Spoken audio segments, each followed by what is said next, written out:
A possible motive for the killing of a JMPD officer yesterday is the stealing of her firearm.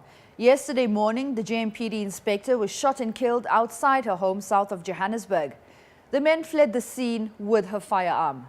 Recently, the SAPS recovered fully automatic firearms from a taxi in Hillbrow. There is growing concern that these firearms have been stolen from the police and the military. Well, Stan Bezuidenhout speaks to us.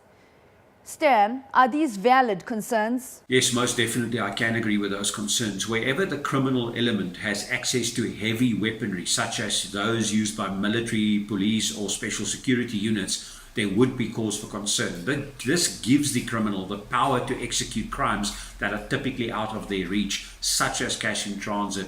Attacks on police stations is something we are seeing regularly now, so those would be my concerns.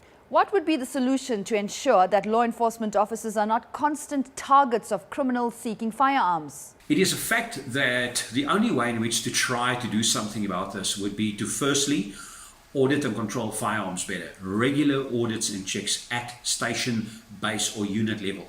The second thing that can be done is the proper tracking and detection of firearms used by criminals in crimes. Then the last would be effective enforcement and much stricter, jail sentences, etc. There must be a deterrent component, and unfortunately, that's a concern at the moment. The city of Joburg will increase residential property rates rebates. This, they say, is to reduce the percentage increase felt by the city's residents when the new general valuation roll comes into effect in July 2018.